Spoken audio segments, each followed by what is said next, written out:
Cuatro. Escuchá lo que dijo Jaime Durán Barba. Milei puede no terminar bien si no para un rato el carro y piensa las cosas. Me pareció una gran frase que valía la pena hablar con Durán Barba. ¿Qué tal, Durán? La Natalia habla, ¿cómo anda? ¿Qué tal? Buen día, Jorge. Qué gusto saludarte. Igual, también para mí. ¿Por qué tiene que parar el carro? Porque estamos cayendo en la deformación de la sociedad del Internet. En que cuando yo envío un mensaje a mi hijo, requiero que me lo responda en 30 segundos. Y si no, me inquieto.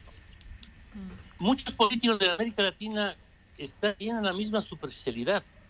No es posible suponer que se puede enviar un proyecto de DNU al Congreso cambiando 300 leyes y que en una semana el país ha cambiado. La realidad es compleja, no hay que precipitarse tanto. Estudié algunas cosas en mi vida, pero lo que más práctico estudié fue la lógica. Hay que tener lógica, hay que dar pasos, aunque eso caiga en el odiado gradualismo, pero no se puede en una semana cambiar un país tan complejo como el nuestro, que es además un país federal, en el que hay muchos intereses distintos que chocan. Y entonces yo creo que lo importante, porque quisiera que Milei, que es un presidente elegido democráticamente, tenga éxito, pare un rato el carro y piense qué está haciendo. Se abre un montón de frentes que no tienen sentido. ¿Para qué pelearse con Petro en Colombia? Usarle de comunista. Si el país nuestro rompe con Brasil, rompe con México, rompe con China, porque sus gobernantes son de izquierda, y termina aliado a Bukele, que es un señor que gobierna el país más chiquito del continente americano, y cree que haciendo una cárcel y torturando presos se puede hacer un gobierno, pues estamos en el horno. Jessica. ¿Qué tal, Durán Barba? Jessica Bossi soy. ¿Usted cree que Milei es un líder político y en todo caso qué tipo de liderazgo político? A él le gusta mucho, ya que mencionaba el caso de Petro, posicionarse y definirse como el primer presidente libertario del mundo. Él tiene un discurso muy global y no tanto un discurso nacional. ¿Cómo ve usted eso? Es parte de una corriente que es la de los líderes del Internet. Yo hice un seguimiento detenido de la elección chilena, de la elección peruana, de la ecuatoriana, de la colombiana. He estado haciendo encuestas, he estado entrevistándome con los líderes de esos países. Boric es un caso semejante al de Milei. Claro, al revés. ¿Por qué votaron por Boric? Porque no se parecía a ningún político tradicional. ¿Por qué votaron por Castillo en Perú? Porque no se parecían a los políticos tradicionales. Yo tuve un amigo que ha escrito 20 libros, habla varios idiomas, quería ser candidato. Hicimos el estudio y le dije, mira, alguien que tiene tu currículum no puede ser elegido presidente en Perú de ninguna manera. Retírate. Va a venir algún chiflado ignorante y va a ganar las elecciones. La sed de esta sociedad es el cambio, que es una palabra vacía. Puede ser cambio hacia la izquierda, hacia la derecha o hacia cualquier cosa, pero los nuevos dirigentes son, Petro tiene su variación, pero Noboa en Ecuador, Lasso en Ecuador, Castillo en Perú, Bolsonaro en Brasil, Bush que está volviendo con toda la fuerza en Estados Unidos. Son líderes contrarios al sistema en general, no a la izquierda o a la derecha, sino a la lógica. Marina. Jaime, Marina Calabro lo saluda, ¿cómo le va? Primero me encantó que diga un país como el nuestro, me encantó porque más argentino que el mate está usted, me encanta eso. Y por otro lado pensaba, usted hablaba de los errores no forzados o de los errores de política internacional del presidente Milei, bueno, lo que usted define como errores en relación a Petro o al posicionamiento sobre Brasil, China, y mientras usted hablaba yo pensaba, pero si baja la inflación. O sea, ¿en qué medida ve la posibilidad de Milei de legitimarse por resultados? O sea, cuál fuera el discurso para afuera, para adentro. Estamos esperando resultados, Jaime. Sin duda. En cuanto a mi posición con Argentina. Yo estudié toda la década del 70 en Argentina. Ahora, mientras hablo con ustedes, estoy cebando mi mate. Muy bien. Muy bueno. Le dije que es más argentino que el Tarahui. mate. ¿Vio? Tarahui. Muy Y bien. juego Con truco, chubito. así que Yo también tomo tarahui. ¿Amargo? me gusta amargo, sí, no, Perfecto. con azúcar me parece una regeneración. Bien, bien, Muy bien. bien, Jaime. Y juego truco, o sea, por decir todo esto. Claro. Tengo una gran identidad con Argentina, que es un país en el que he vivido buena parte de mi vida adulta. Ujú. Entre los 10 años que estudié y los 20 últimos son 30 años. Además, amo Argentina. Me encanta el desorden. Me asfixia un poco Chile. Es demasiado ordenadito, me angustio enseguida. Sí. No. Un cierto nivel de despelote, con el perdón de la palabra, a mí me agrada mucho. Bien. Argentina es un país maravilloso. Pero dentro de todo eso, necesitamos un cambio, es evidente. El gobierno de Fernández llevó al país y al peronismo a la crisis más descomunal que ha habido, no solo por la inflación y por la economía, sino que no he visto otro país en que el presidente acepte ser objeto decorativo de otros que no estaba claro quiénes eran tampoco, si Cristina, si Massa o alguien. Ujú. El país llegó a una crisis tan descomunal que esa necesidad de cambio que se experimenta en todos los países occidentales se exacerbó. Y entonces fue el caldo de cultivo para que llegue Milei. Ujú. Ojalá muchos de estos cambios se hagan, son necesarios. Tenemos que pasar de la sociedad corporativista que hemos tenido tantos años para adaptarnos a una nueva sociedad que está surgiendo este momento, en la que, según Harari y una serie de otros autores, en 4 años más tendremos ya una nueva especie humana. La inteligencia artificial, la computación cuántica, la robótica, están llevándonos a otro mundo en el que tenemos que olvidarnos de discutir sobre el asalto al cuartel Moncada y sobre si la izquierda o la derecha o si Petro era de las FARC, y afrontar con entereza y con inteligencia un nuevo mundo que puede ser una gran llave para que Argentina se desarrolle o un hecatombe. Manu.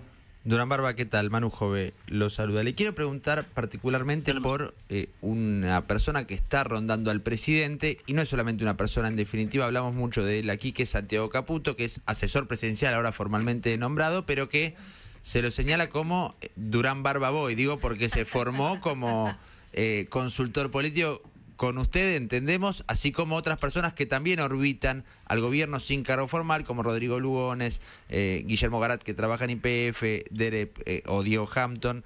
¿Qué nos puede contar de esta gente y cuánto se parecen, por lo que los conoce, pero también por lo que vio hasta ahora en cuanto a estrategia comunicacional y los temas en los que usted es especialista, a lo que hacía el PRO en su momento, con usted, con Marcos Peña, quizás como protagonistas? Conozco muy bien a todos los mencionados, porque el ser viejo tiene ventajas y desventajas. Y una ventaja es que he sido profesor de casi todos ellos y de unos 150 consultores jóvenes que están en toda América Latina. Santiago trabajó en nuestra oficina un buen tiempo. Rodrigo es un distinguidísimo egresado de nuestra facultad, de la George Washington. Todos son personas inteligentes, leen mucho. Yo, como estoy viejo, creo que leer es importante, creo que pensar es importante, y amo los libros de papel porque soy viejísimo.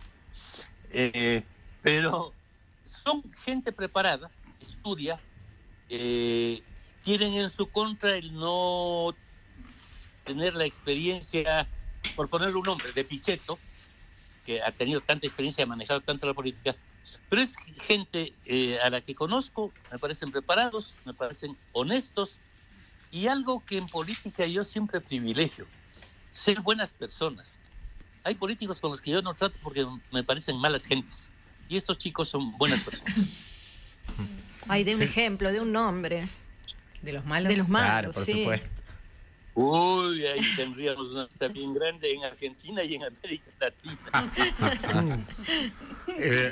Cecilia.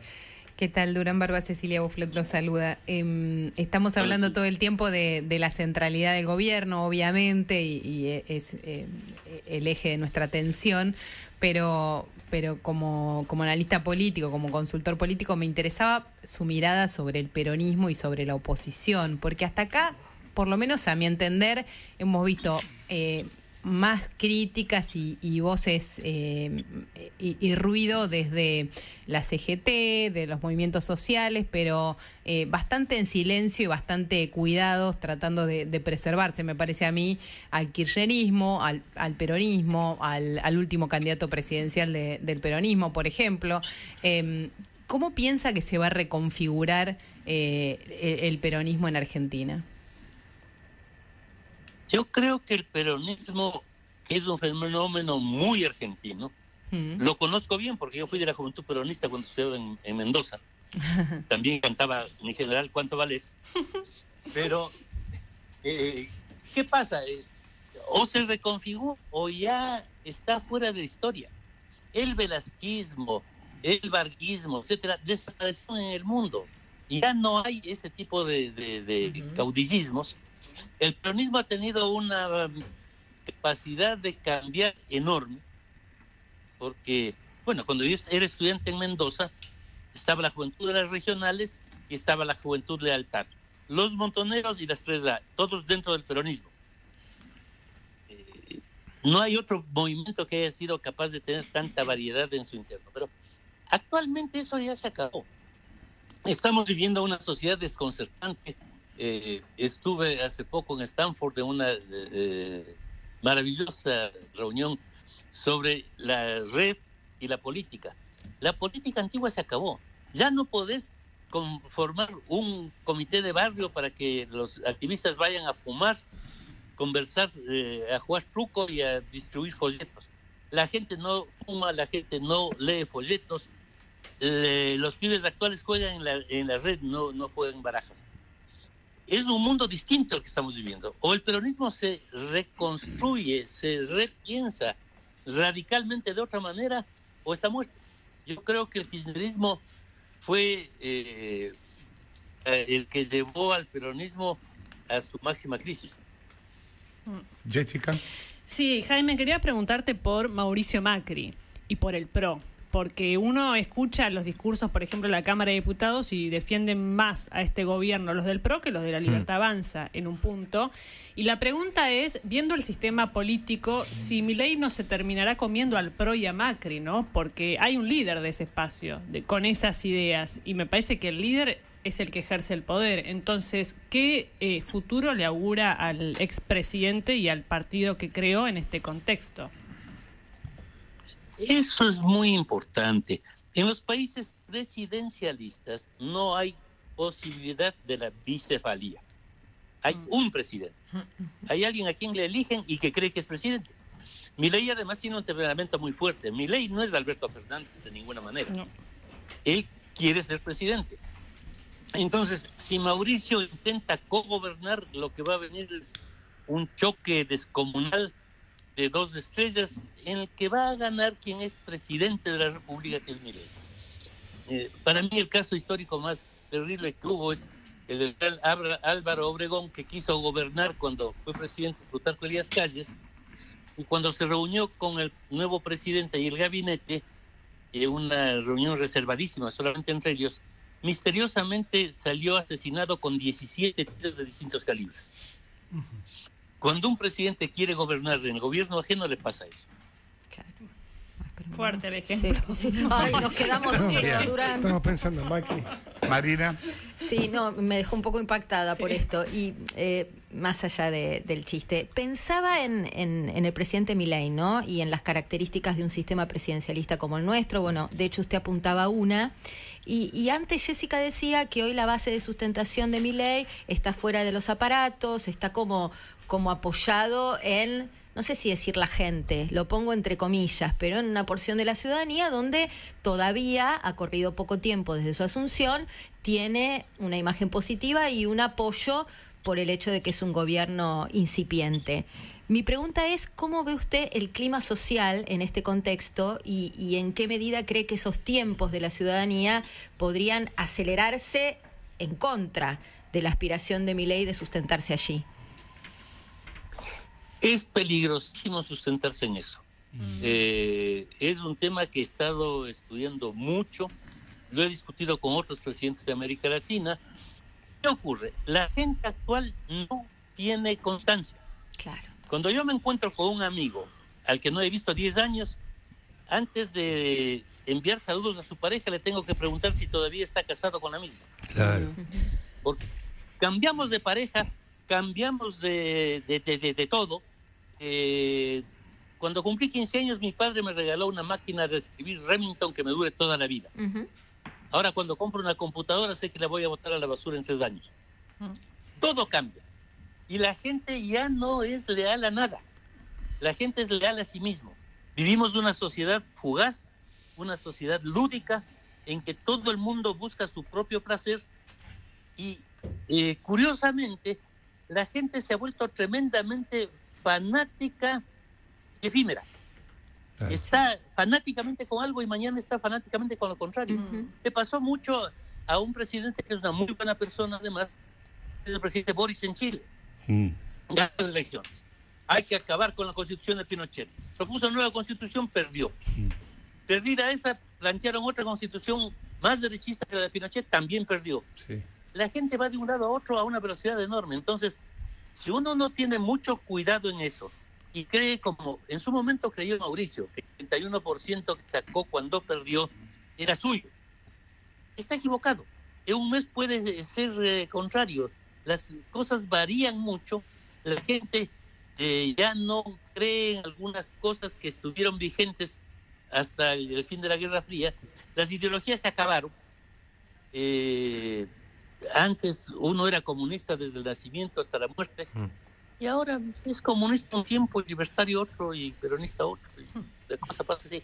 La gente no está fija. ¿Por qué seguía la gente? Sus intereses. Y sus intereses son sus sueños. En la última campaña estuvimos haciendo varios estudios. ¿El principal problema de Argentina es la economía? Sí, sin duda. Pero cuando vas a los focus y ves cuál es el problema económico del país, resulta que para la mayoría de la gente de clase media baja es poder darle un helado a su hijo cuando le lleva al parque. Sí, y eso, y el Fondo Monetario, ¿qué me importa el Fondo Monetario? Claro. Quiero darme un gustito, palabra muy argentina. Y si la gente no puede hacer un gustito tiempo, se le va a dar a Milei. Gonzalo.